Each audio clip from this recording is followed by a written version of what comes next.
Yeah, I would. I think that a big way to fight and change the tide is to vote with your dollars.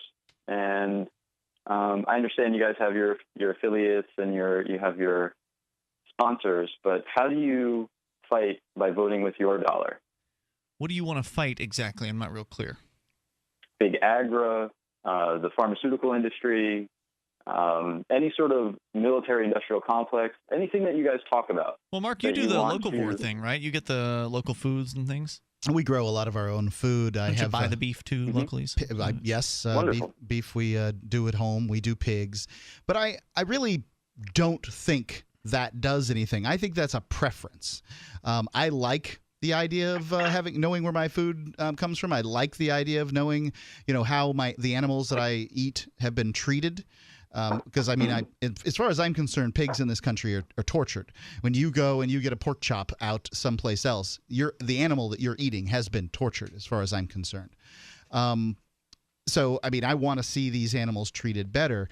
I don't know that the big agra and that one can do anything. I think you're really talking about the drop in the bucket at that point. I mean, if you think that taking your parking ticket and fighting a parking ticket is a drop in a bucket, when you decide to not purchase your pork chop from Smithfield Farms or whatever, but instead to grow it on your own property, they don't miss me, I don't think.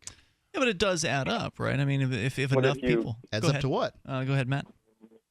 Sorry, I was just going to say, what if you were to say support a local farm like you were doing? You don't actually. You do raise your own animals, but you support your local farms. That's one less dollar. I support local farms, too. It may be a drop in the bucket to ConAgra or whoever, Mark, but to the local farmer, that's a new customer, and it makes probably a big difference for them. Thanks for the call, Matt. I appreciate hearing from you tonight. The toll-free number is 855-450-FREE. Then why don't you support them? I don't really care. I buy frozen food. That's what it comes down to. More on the way here in moments. You can take control of the airwaves. But there's no doubt that people boycotting can have an effect. Look, Apple put the Bitcoin apps back in their store. More coming up. Free Talk Live. Last caller was suggesting that, there was a discussion, I guess, about the idea of withdrawing one's support from some sort of mega corporation. And, can that make a difference?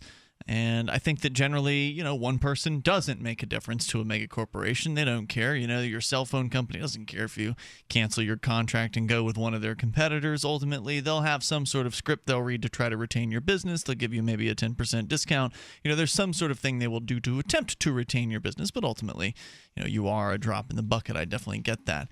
But there are instances like with the Apple debacle when they pulled the blockchain app from their store and they pulled all the other Bitcoin-related apps from their store. They had people making videos taking $500, $600 iPhones and shooting them, macheteing them, doing various different damaging, destructive things to them on video and releasing those, and those were going viral. And maybe they got tired of that happening and decided they were going to reinstate that. They got tired of people canceling their accounts. Maybe there was a visible dip in people, canceling iPhone-based phone accounts or whatever. Maybe they did get some sort of feedback from that they actually paid attention to. Yeah, I was skeptical when the caller called in, and I'm going to retract it. So the fact is that you're right. For the local farmer, and we buy a lot of our food locally. We certainly go to the grocery store, can't get all the produce that we want to get.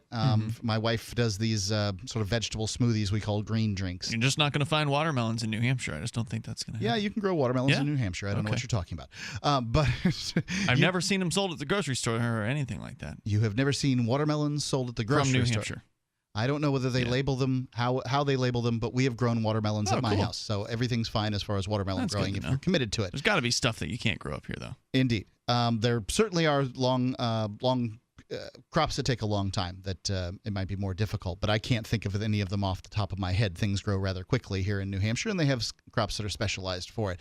But the local farmers, it really does make a difference for the that few $100s a month or whatever you're throwing their ways. You might be 1 out of 50 customers there. I don't know. I don't know what's realistic. Indeed. But one thing that's kind of cool about New Hampshire, Maine, and Vermont is this is where local consumption of food is at its highest in the country. Now, the soil here stinks. It's terrible comparative to Iowa. It's got rocks in it. right? Well, yeah, you can't. Like in Florida, I used to take a shovel, I'd stick it in the ground, I'd step on it, shove it all the way in, kind of wiggle it around, and pull up a big thing of what we called dirt. It was actually gray sand, but no problem. We called it dirt. Okay. Here, you try to put a shovel in the ground, it goes tink. Tink. Yeah. You move it over, it goes tink. Like there's no, you just can't dig with a shovel here.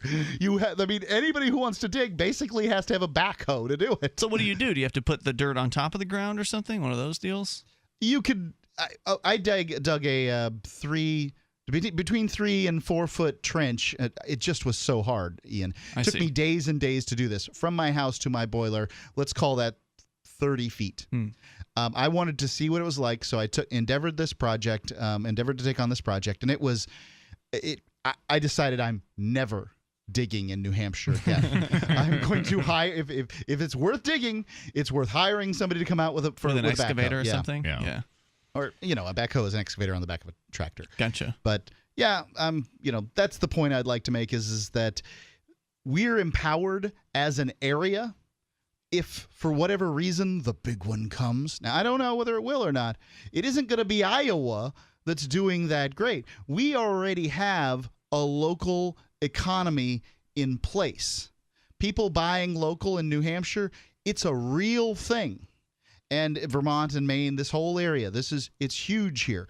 So if for whatever reason, people are always concerned, oh, well, New Hampshire secedes, what are you going to do? You can be cut off, boo-boo, right? No, well, we're already sort of self-cut off.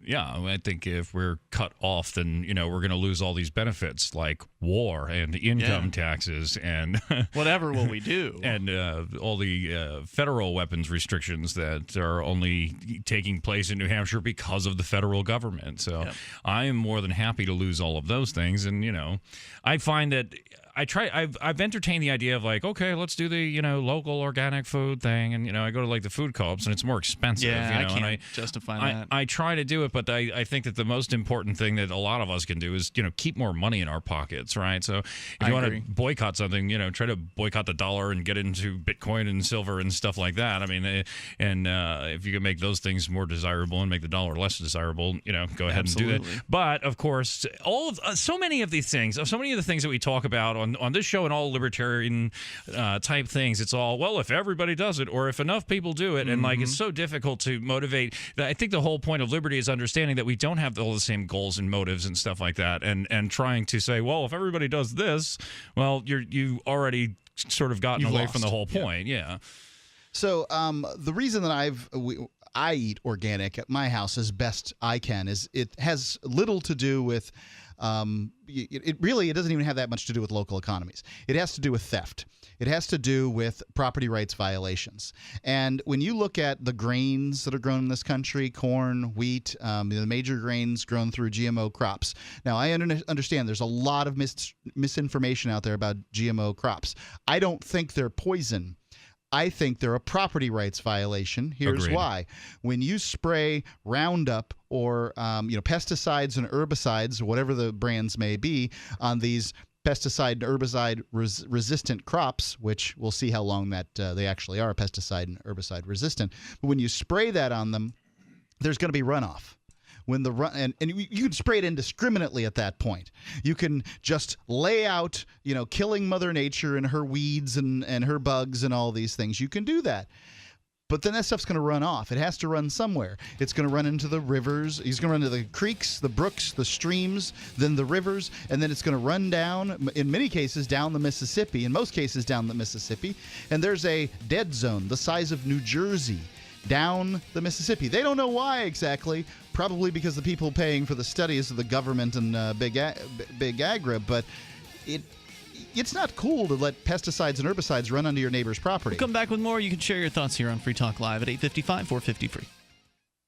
Free Talk Live, 7 nights a week from 7 to 10 Eastern, live on the Liberty Radio Network at LRN.FM.